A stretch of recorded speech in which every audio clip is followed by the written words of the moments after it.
Betty White was far more than a gentle comedic figure we all admired on television. Beneath her famous smile and grandmotherly warmth lay a spirit of quiet rebellion, a bold woman who refused to conform to Hollywood norms, or anyone else's. She spoke her mind even if it meant inviting controversy, challenged deeply rooted racial barriers, and overcame personal tragedies that would have stopped most people in their tracks. But how did she become the unstoppable force we remember so fondly? Today, we're pulling back the curtain on Betty's life and uncovering the parts of her story that rarely saw the spotlight. Early hardships and ambitions. Betty White wasn't just born into a world of future glitz and glam. She arrived in a time of looming uncertainty. When she entered the world on January 17, 1922 in Oak Park, Illinois, the aftermath of World War I still rippled through everyday life. Yet an even bigger challenge was around the corner: the Great Depression. For many families, money was scarce, and survival often hinged on ingenuity. Betty's father, Horace, embodied that spirit perfectly. He built and traded crystal radios as a side business just to keep food on the table. If someone couldn't pay him in cash, he'd barter for whatever they could offer. Sometimes it was household goods, and sometimes, astonishingly, it was live animals like dogs. If the deal helped the family push through another day, Horace considered it worth it. When Betty was just a year old, her parents decided to leave Oak Park behind, traveling west to California in the hope of a sunnier future, both literally and metaphorically. Relocating during the Great Depression meant long working hours, modest living conditions, and a constant sense of uncertainty. Betty was an only child, so she spent much of her formative years entertaining herself by listening to the adults around her hustle for every last dollar. This environment sowed the seeds of creativity and tenacity that would later propel her onto radio and television. Yet, Betty's earliest ambition wasn't stardom at all. She dreamed of becoming a forest ranger, driven by a profound love for nature that she nurtured from long walks in the hills around Los Angeles. Whenever she strolled outside, she felt at peace among trees, fresh air, and the quiet rhythms of the natural world. But at that time, the U.S. Forest Service didn't allow women to serve as rangers. Rather than dwell on the injustice, Betty adapted. She discovered a love for performance arts while writing and starring in a play for her high school graduation, realizing she could captivate an audience with wit and enthusiasm. That revelation opened a new door. In 1939, when television was barely more than a curiosity, Betty made one of her first appearances on an experimental TV broadcast, singing songs from The Merry Widow alongside a friend.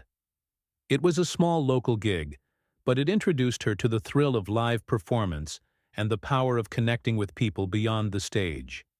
She loved feeling the spotlight, sensing the audience's reaction in real time. However, life's momentum was about to take a sharp turn. When World War II broke out, the entire nation shifted its focus to the war effort. Betty joined the American Women's Voluntary Services, which meant she spent her days driving a PX truck stocked with essentials and delivering morale-boosting performances to troops about to ship off. One moment she was behind the wheel, hauling supplies up steep hills, and the next she was entertaining soldiers with a laugh or a song. While the war cast a dark shadow over the world, Betty's willingness to serve and her ability to bring a bit of joy to worried troops showed she wasn't just aiming for personal success. She was ready to do her part, no matter the risk or sacrifice. In her later years, Betty reflected that these experiences shaped her perspective on gratitude and kindness, two qualities that would define her public persona. By the time the war ended, Betty was more determined than ever to find a place in entertainment. The starry-eyed teenage dream of being a forest ranger may have been shelved, but she'd uncovered a different passion for performance. It was a post-war era, and Hollywood was buzzing with opportunities. She was convinced she had something special to offer, even if industry insiders didn't yet realize it. Radio beginnings and the first breakthrough. Returning to civilian life was no picnic for a young woman hoping to enter showbiz. Hollywood's big studios were notoriously exclusive. They cast bankable stars and rarely took chances on untested faces. Betty, brimming with optimism, knocked on doors anyway. She faced the same rejection at nearly every turn. She was told she wasn't photogenic enough for film roles. At a time when starlets often had to fit a very specific mold, those words could have crushed her spirit. Instead, she shrugged off the insult. If movies weren't an option, she'd make her own way. Radio became her stepping stone. While it lacked the visual glamour of Hollywood, it allowed Betty to develop her voice, comedic timing, and on-air presence. She accepted any gig she could land, reading commercials, acting out small parts in radio dramas, and sometimes just providing background chatter for a live audience effect. Each tiny role earned her anywhere from $5 to $10, which was hardly a fortune. But if it came with a microphone, Betty took the job. In her mind, every minute on the air improved her craft. And because radio wasn't as appearance-focused, her talent could shine without any camera lenses judging her face. Then came the moment that changed everything. A stint on a daily live variety show called Hollywood on Television. She co-hosted alongside Al Jarvis, a disc jockey known for his effortless banter. For Betty, it was the ultimate crash course in live entertainment. 5.5 hours of broadcasting, 6 days a week, with no script to hide behind. Imagine ad-libbing jokes, performing impromptu interviews, and occasionally bursting into song in front of a live camera that never stopped rolling. Though it was exhausting, it taught her how to remain quick on her feet. If there was a flub or an awkward moment, she'd simply laugh, improvise, and keep the show moving. When Al Jarvis left in 1952, Betty took over hosting duties solo. This meant shouldering the bulk of the work, introducing segments, chatting with guests, handling unpredictable on-air mishaps, and even throwing in a couple of live musical numbers. The idea of a young woman fronting a daily talk and variety show in the early 1950s was almost unheard of. Betty relished the challenge. Working without a net, she built a reputation for her bright smile, sharp comedic instincts, and willingness to jump into any segment head first. Before long, the industry began to notice. Where major studios once dismissed her for her looks, television producers were now praising her high-energy performance and natural ability to connect with viewers. Her growing popularity on Hollywood on Television led to her very first Emmy nomination in 1951 for Best Actress on Television, a category that honored an entire body of work, not just a single show. While she didn't walk away with the trophy that year, the nomination alone was a triumph. It validated that Betty White was more than a side act. She was a legitimate star in the making. With each episode, Betty built a stronger on-camera identity. Genuine, a bit playful, but always dependable to carry a show through any technical glitch or unexpected twist. Viewers found her captivating, precisely because she seemed like a friend who'd invited them into her living room. Even in those early years, she had a particular sparkle, something intangible that set her apart.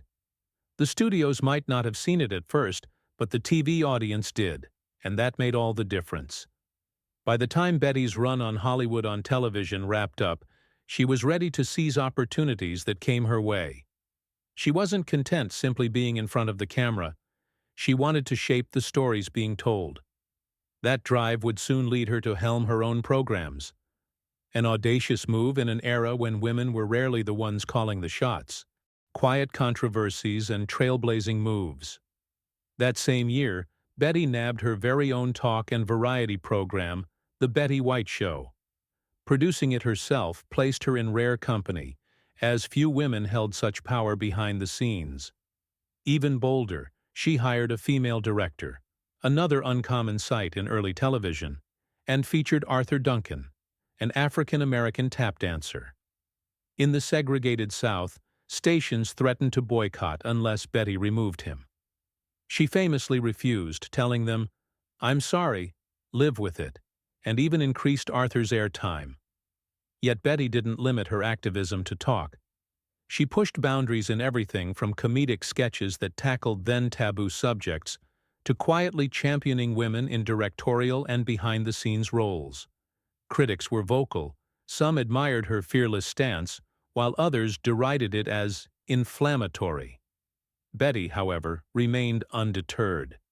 She believed wholeheartedly in equal opportunity, both on-screen and off, setting a precedent that reverberated through Hollywood for decades. The pushback was fierce, but Betty refused to budge. Although the show faced scheduling changes and eventually faded, it remains a pivotal moment in TV history, highlighting Betty's defiance in the face of discrimination. At a time when most were content to obey the unwritten rules, she put her career on the line to stand up for a performer she believed in. Meanwhile, she formed her own production company, ensuring that she, and not the networks, retained creative control of her on-screen image. It was a gutsy move for a young actress who had only just begun to taste fame. But gutsy defined Betty White from the very start. Love, loss, and personal challenges. While Betty's professional star was rising, her personal life took some painful turns. Her first marriage, to an Air Force pilot named Dick Barker, ended almost as abruptly as it began. The couple left the bustling glamour of Los Angeles for his chicken farm in Ohio, and Betty quickly realized rural life wasn't for her. They divorced within the year. A second marriage to talent agent Lane Allen also crumbled, largely due to conflicting visions about starting a family.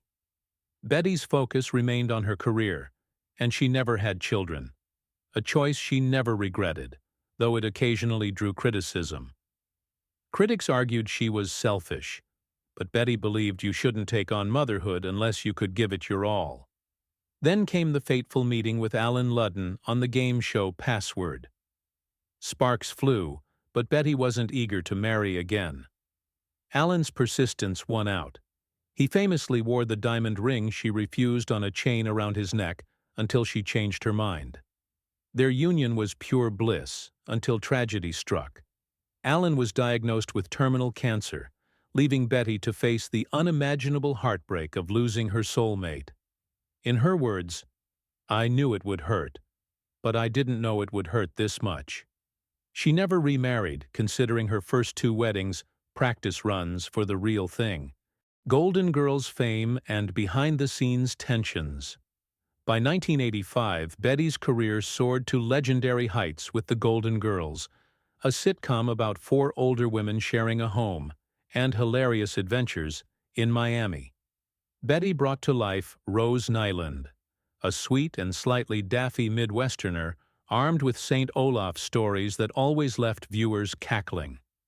Ironically, she'd initially been considered for the role of the flirtatious Blanche, but a last-minute switch pushed her into Rose's shoes, forever changing TV history. Behind the scenes, not everything was golden.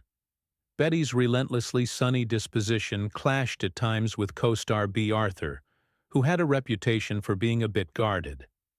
Though the tension never erupted into a full-blown feud, cast and crew members sometimes witnessed uneasy moments.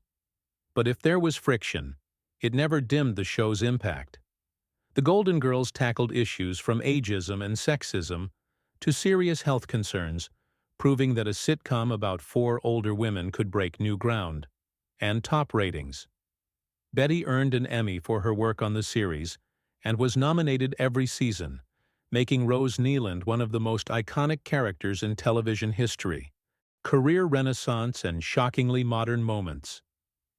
After the Golden Girls wrapped, Betty refused to let her star dim. She reprised Rose in short-lived spin-offs like The Golden Palace and guest spots on related NBC shows. Then came a string of appearances in feature films like Lake Placid and The Proposal, where she stole scenes from much younger co-stars. The real phenomenon occurred in 2010.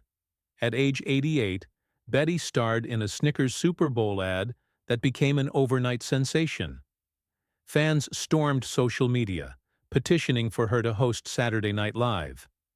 NBC listened. Betty stepped onto the SNL stage as the oldest host in the show's history, and crushed it. She took home another Emmy, reminding the entire world that her comedic spark was still blazing hot. Next came Hot in Cleveland, originally just a cameo role that morphed into a starring part. Producers realized Betty's comedic chops were essential to the show's magic, and audiences agreed. She stayed with it for 6 seasons, further proving that age was no barrier to success in Hollywood. By this point, people were calling it a Betty White renaissance. But to her, it was business as usual. She just never stopped loving the work. Lifelong passion for animals. Away from the cameras, Betty harbored an unwavering devotion to living creatures of every kind, an affection rooted in her childhood fascination with nature. More than a casual supporter, she became a beloved patron and trustee of the Greater Los Angeles Zoo Association, where she regularly attended events, brainstormed fundraising ideas, and even offered hands-on care for some of the animals. Visitors and staff alike could sense her genuine concern. Betty often joked she might have been a zoologist if television hadn't called first. Whenever the zoo introduced new exhibits or welcomed baby animals, you could count on Betty's presence, championing their well-being. She also lent her voice to public service announcements, collaborated with nonprofits like the Morris Animal Foundation, and donated personal funds to animal shelters around the globe. Her show The Pet Set highlighted celebrity guests with their furry friends, spreading awareness in an approachable, heartwarming way. Whether promoting conservation in Africa through the African Wildlife Foundation or advocating for local adoption drives, Betty believed humanity had a responsibility to safeguard the creatures sharing our planet. Far from an image stunt, her lifelong commitment underscored that kindness toward animals was as integral to her identity as the comedic grace she displayed on screen. The enduring icon and her lasting legacy. So, who was Betty White, really? Far from just a gentle comedy star, she was a defiant optimist who seized every chance to break barriers. She stood up for racial equality when it was risky to do so, refused to let sexist studio systems hold her back, and infused everything she touched with unstoppable positivity. She endured the sorrow of losing her beloved Allen Ludden, and still chose to see the good in life, even calling herself blessed for the time they had together. Betty's final years saw her become a pop culture phenomenon all over again, beloved by new generations who admired her sly humor and fearless spirit. She never lost her spark for performance, nor her devotion to animal causes, and if you ask those who knew her best, they'd say her optimism remained unshakable right to the end. In the end, Betty White's story reminds us that no obstacle is insurmountable when approached with heart, determination, and a willingness to defy expectations. She taught us that it's never too late to laugh, try something new, or pursue the life you truly want, even if it takes a few unexpected turns. Her legend lives on in the legacy she left us, one of resilience, kindness, and an unbreakable spirit that continues to inspire long after the final curtain. Thank you for joining us in this deep dive into Betty White's life. We hope you've seen a side of her that goes beyond the beloved icon on television. A woman of boundless courage, unwavering loyalty, and a heart as big as her smile.